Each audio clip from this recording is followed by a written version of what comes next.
رحیم بہن نے پوچھا تھا کہ قرآن میں ان کے پڑھنے میں تھوڑا سا فرق ہے، یعنی بعض حروف صحیح ادا نہیں ہوتے، تو کیا کریں؟ یہ پڑھیں، تلاوت کریں یا نہ کریں؟ دیکھیں، اگر آپ نے باقاعدہ تجوید سیکھی ہے، آپ نے مطلب کسی سے قرآن اچھے قاری صاحب سے یا قاریہ سے پڑھا ہے،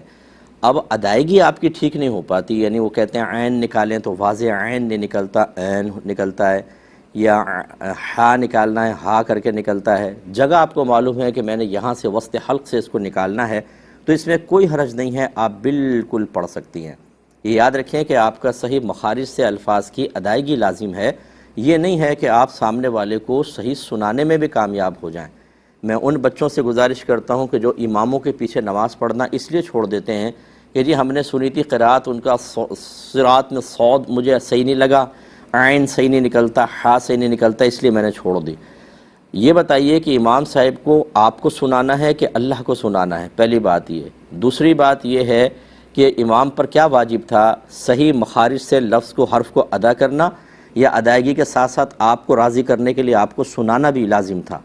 آپ یہ کہیں گے نہیں، صحیح جگہ سے نکالنا بس لازم ہے، ہمیں سنے صحیح سنے یا نہ سنے، تو کیوں نہیں آپ نے ان سے حسن ظن قائم کر لیا؟ جبکہ نبی کریم صلی اللہ علیہ وسلم کا واضح فرمان بھی ہے کہ ظن المؤمنین خیرا، مومنین سے اچھا گمان کرو۔ تو ہمیں بہت سارے بچوں کو ہم نے دیکھا ہے کہ نمازیں چھوڑ دیتے ہیں، جماعت سے نماز نہیں پڑھتے، کیوں؟ امام صاحب کی قرات ٹھیک نہیں ہے۔ یہ چیز ٹھیک نہیں ہوتی، یہ ضمناً میں نے مسئلہ ذکر کیا، تو میں اپنی بہن سے گزارش کرتا ہوں کہ آپ بالکل تلاوت قرآن کریں اور نہ گھبرائیں۔ یہ بعض مقامات ایسے ہوتے ہیں جن میں حروف کی تبدیلی سے کوئی سخت حکم لگ سکتا ہے، یعنی کفر وغیرہ کا حکم ہو، لیکن مجھے اللہ کی رحمت سے امید ہے یہ بھی ان لوگوں کے لیے ہوگا جو جان بوجھ کے اس کو تبدیل کریں،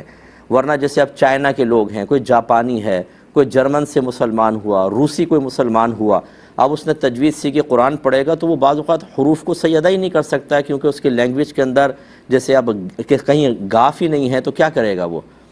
ٹھیک ہے نا، یعنی غین کو گاف کر کے پڑھتے ہیں بعض جگہ، سوری، تو اب وہ کیا کرے گا؟ وہ جتنی کوشش کر لے تو کیا اس کی وجہ سے اگر معانی میں فساد پیدا ہو رہا ہے تو اس پہ حکم کفر متوجہ ہوگا؟ ایسا نہیں ہوتا ہے۔ اللہ کی رحمت سے امید ہے کہ اللہ درگزر فرمائے گا، لیکن اس سے تجوید کی اہمیت کم نہیں ہوتی، وہ آپ کو بالکل سیکھنی چاہیے۔ باقی میں یہ بھی گزارش کرتا ہوں، بار بار کرتا ہوں، کہ تجوید کے مسئلے میں زیادہ پریشر نہ ڈالا جائے،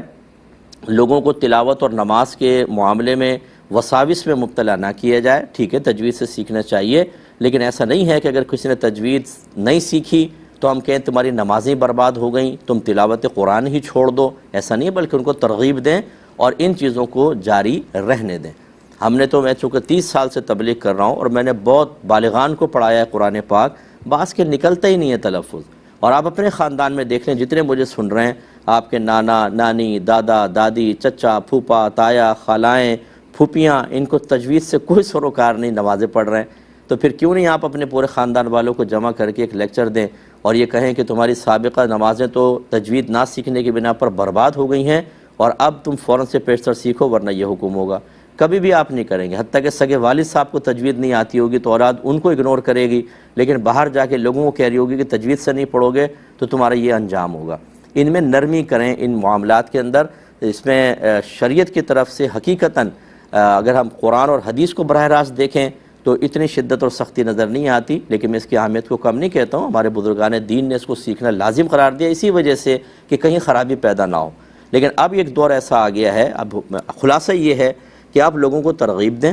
اور انہیں کہیں تجوید سے پڑھیں۔ ویسی زمانہ کوشش میں نماز ہو جاتی ہے، فقہا نے فرمایا، اور جو سابقہ زندگی میں پڑھ لیا اس کے بارے میں ہرگز نہ کہیں کہ وہ تمہاری نمازیں برباد ہو گئیں، وہ اللہ قبول کرنے والا ہے، چاہے تو قبول کرے، چاہے تو میں تجوید سے نماز پڑھوں، اللہ چاہے رد کر دے، تو میں کیا اللہ تعالیٰ پہ کوئی آبجیکشن کر سکتا ہوں؟ تو اس لیے ان کے بارے میں کلام نہ کریں اور لوگوں میں مایوسی نہ پھیلائیں۔ ویسے لوگ قرآن کے قریب نہیں آ رہے، وہ نماز کے قریب نہیں آ رہے، ہم ایسی سختیاں بیان کر کر کے انہیں اور متنفر کر کے دور کریں، یہ مناسب نہیں ہوتا ہے۔ پیار محبت سے قریب لائیں، تجوید سیکھنے کی ترغیب دیں، جب تک وہ نہیں سیکھ رہے اللہ تعالیٰ قبول فرمانے والا ہے۔ اور زمانے کوشش میں تو فقہا نے بھی فرمایا کہ ان کی نمازیں اور تلاوت ٹھیک ہے، اور سیکھنے کے بعد اگر پھر بھی وہ درست ادائیگی پہ قدرت نہیں رکھتے ہیں، کوئی بات نہیں، اللہ تعالیٰ امید ہے کہ انشاءاللہ معاف فرمائے گا۔ تو ایک انہوں نے